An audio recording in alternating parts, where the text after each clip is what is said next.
안녕하세요. 자영업 다일입니다. 몇 년 전만 해도 하루빨리 회사를 그만두고 내 사업을 해야 한다. 몇 억을 모은 뒤 퇴사하는 파이어족이나 경제적 자유 같은 이야기가 정말 많았는데요. 그런데 요즘은 분위기가 많이 달라졌습니다. 회사 관두려고 했는데 계속 다니길 잘했다. 요즘 같은 때는 직장이 최고다. 이런 이야기가 점점 많아지고 있습니다. 저도 직장 생활을 2년 정도 하다 퇴사한 뒤 자영업을 12년째 하고 있는데요. 개인적으로는 지금 이 직장인이 역대급 가성비를 누리고 있는 시기라고 생각합니다. 직장이 예전보다 좋아졌다기보다는 회사를 그만두고 밖으로 나왔을 때 감당해야 하는 리스크가 예전보다 훨씬 커졌기 때문입니다. 오늘은 요즘 직장인이 역대급 가성비인 5가지 이유에 대해서 말씀드려보는 시간을 갖도록 하겠습니다. 먼저 첫 번째, 재취업 한파. 요즘 취업시장 상황을 보면 정말 심각합니다. 최근 국가데이터처 통계에 따르면 올해 2분기 전문 대학이나 4년제 대학을 졸업한 실업자는 48만 1000명으로 집계되었습니다. 코로나19의 영향이 컸던 2021년 이후 5년 만에 가장 많은 수준인데요. 이 가운데 20대가 17만 9천명, 30대가 13만 명으로 20대와 30대를 합하면 전체 대졸 이상 실업자의 64.2%를 차지했습니다. 취업을 준비하는 대학생이나 사회초년생들의 이야기를 들어보면 요즘은 단순히 취업 경쟁이 치열한 정도가 아니라 기업들이 신입사원 자체를 예전처럼 뽑지 않는다고 합니다. 기업 입장에서도 경기가 불확실한 상황에서 신규 인력을 많이 채용하기보다는 기존 인력을 활용하거나 AI와 자동화를 통해 더 적은 인원으로 업무를 처리하려는 움직임이 커지고 있습니다. 국회 예산정책처는 현재 약 6% 수준의 우리나라의 생성형 AI 도입률이 10년 뒤에는 50%까지 올라갈 것으로 전망했는데요. 비교 대상인 주요 7기업 가운데 가장 높은 수준입니다. 물론 AI 때문에 당장 모든 일자리가 사라진다는 이야기는 아닙니다. 다만 예전에는 신입사원 여러 명이 나눠서 처리하던 일을 앞으로는 더 적은 인원이 AI를 활용해 처리할 가능성이 커지고 있다는 겁니다. 그러면 기업 입장에서는 새로운 사람을 많이 뽑을 이유도 줄어들 수밖에 없습니다. 몇 년 전에는 회사를 그만두더라도 잠시 쉬었다가 비슷한 조건의 회사로 옮길 수 있다는 생각이 있었습니다. 하지만 요즘에는 한번 회사를 잘못 나왔다가 지금과 비슷한 연봉과 복지를 갖춘 직장으로 다시 돌아가지 못할 수도 있습니다.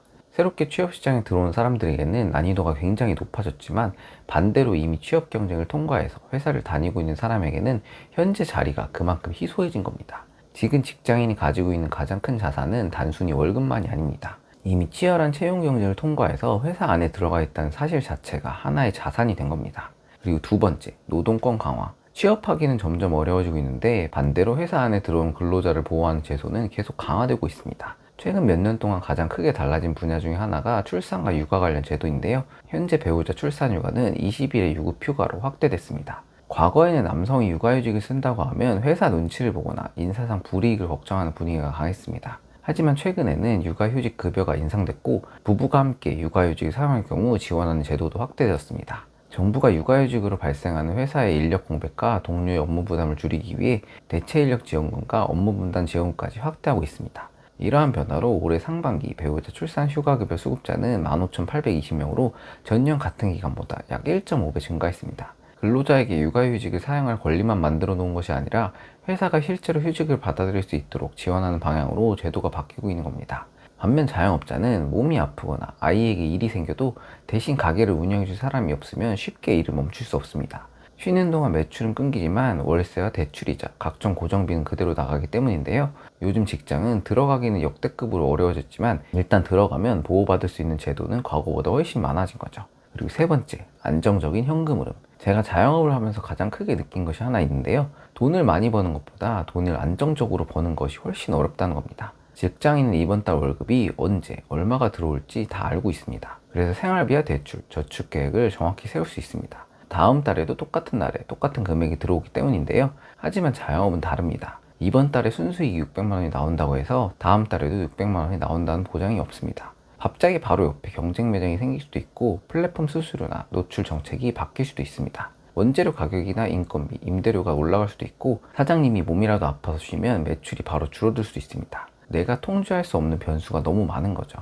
이번 달에는 600만 원을 벌었는데 다음 달에는 300만 원밖에 못 벌 수도 있습니다. 그러면 생활비를 얼마나 써야 되는지, 대출을 추가로 받아도 되는지, 직원을 더 고용해도 되는지 판단하기가 어려워집니다. 반면 직장인은 회사에 특별한 문제가 없는 이상 다음 달에도 같은 날에 월급이 들어옵니다. 불확실성이 커진 시대에는 굉장히 강력한 경쟁력입니다. 그리고 월급은 단순히 생활비만 만들어주는 것이 아니라 직장인의 신용까지 만들어줍니다. 왜 월급 300이나 400만 원 받는 직장인은 담보 없이 몇 천만 원씩 신용대출을 그냥 받을 수 있을까요?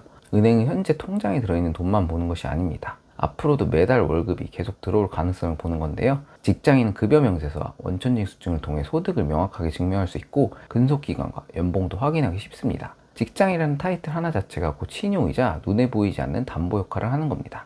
그래서 신용대출뿐만이 아니라 주택담보대출이나 전세대출을 받을 때도 소득을 비교적 명확하게 인정받을 수 있습니다. 반면 자영업자는 매출이 많다고 그 매출을 모두 소득으로 인정받는 것은 아닙니다. 예를 들어 한 달 매출이 3천만 원인 가게더라도 각종 비용을 제외한 신고소득이 낮다면 대출 한도 역시 낮게 나올 수 있습니다. 특히 사업 초기에는 종합소득세 신고 이력이 충분하지 않기 때문에 더 불리할 수 있습니다. 한두 해 장사가 잘 됐다고 해서 앞으로도 같은 매출이 유지된다는 보장이 없기 때문에 금융회사에서도 자영업자의 소득을 보수적으로 평가할 가능성이 높습니다. 직장인이라는 신분은 급여 명세서에는 따로 표시되지 않지만 대출 한도와 금리에서 실제 돈으로 환산되는 금융자산으로 볼 수 있습니다. 그리고 네 번째, 유급 휴식.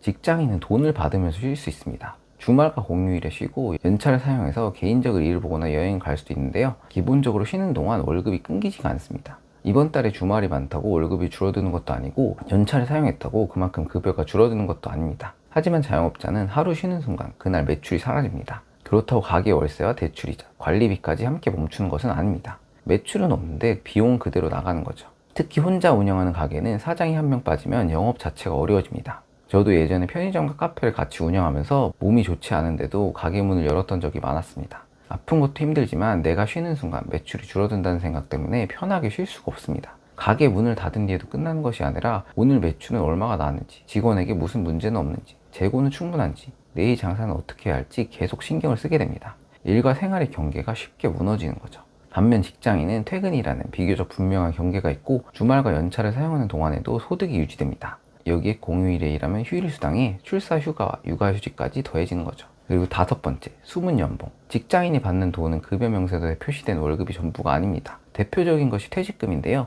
퇴직금은 원칙적으로 1년을 근무할 때마다 31분의 평균 임금이 쌓이는 구조입니다. 쉽게 말하면 1년에 한 달치 월급에 가까운 돈이 별도로 쌓이는 겁니다. 월급이 300만 원인 직장인이 10년 근무한다고 단순 계산하면 약 3천만 원, 20년을 근무하면 약 6천만 원 수준까지 퇴직금이 생길 수 있습니다. 근속기간 동안 임금이 올라간다면 퇴직금은 당연히 더 커지겠죠. 하지만 자영업자는 10년이나 20년 동안 장사했다고 해서 누가 퇴직금을 챙겨주지 않습니다. 오히려 가게를 정리할 때 철거비가 나가거나 권리금을 회수하지 못하거나 남아있는 임대차 계약 기간의 월세를 부담해야 할 수도 있습니다. 그리고 회사는 퇴직금만 쌓아주는 게 아니라 월급 외에도 국민연금과 건강보험료, 회사부담금, 고용보험료와 산재보험료, 각종 복지 비용을 추가로 부담해줍니다. 회사에 따라 식대와 교통비, 건강검진, 복지포인트와 상여금까지 제공되기도 합니다. 그러니까 회사가 직원 한 명을 유지하기 위해서 지출하는 실제 비용은 급여 명세서에 표시된 월급보다 훨씬 큰 거죠. 직장에 다닐 때는 잘 보이지 않았던 몇십만 원의 회사 부담분이 퇴사한 뒤에는 내가 매달 직접 내야 하는 고정 지출로 바뀌는 겁니다. 결국 직장인의 진짜 연봉은 통장에 들어오는 월급만으로 계산하면 안 됩니다. 급여 명세서는 찍히지 않지만 회사가 대신 부담하고 쌓아주는 돈까지 포함해야 합니다. 물론 회사 생활이 무조건 좋다는 이야기는 아닙니다. 매일 출퇴근을 해야 하고 상사나 동료와의 인간관계로 극심한 스트레스를 받을 수도 있습니다. 또 내가 아무리 열심히 일해도 급여가 생각만큼 오르지 않거나 내가 만든 성과에 비해 제대로 보상받지 못한다고 느끼는 분들도 많을 겁니다. 하지만 몇 년 전과 지금은 상황이 많이 달라졌습니다. 과거에는 직장을 그만둔 뒤 새로운 일을 시작해서 잘 안 되더라도 다시 비슷한 조건의 회사로 돌아갈 수 있다는 기대가 있었습니다. 하지만 지금은 취업문이 점점 좁아지고 있고 기업들은 신규 채용에 점점 더 신중해지고 있습니다. 직장을 나와 비교적 빠르게 시작할 수 있었던 일들의 수익도 예전 같지 않은데요. 택배나 음식 배달, 생수 배송 같은 일은 물량과 노동 강도는 더 늘어나고 한 건당 단가는 오히려 더 낮아지는 경우가 정말 많습니다. 자영업 역시 임대료와 인건비, 재료비, 각종 수수료는 올라가는데 경쟁은 더 심해지고 있습니다. 사실 지금 가장 무서운 것은 월급이 크게 오르지 않는 것만이 아닙니다. 회사를 나간 뒤 내 노동의 시장 가격이 지금보다 낮아질 수도 있다는 겁니다. 그래서 회사를 나와서 무엇을 얻을 수 있을지만 계산하지 마시고 현재 회사를 다니면서 이미 가지고 있는 것이 무엇인지도 꼭 한번 계산해 보셨으면 좋겠습니다. 오늘의 영상은 이것으로 마치겠습니다. 감사합니다.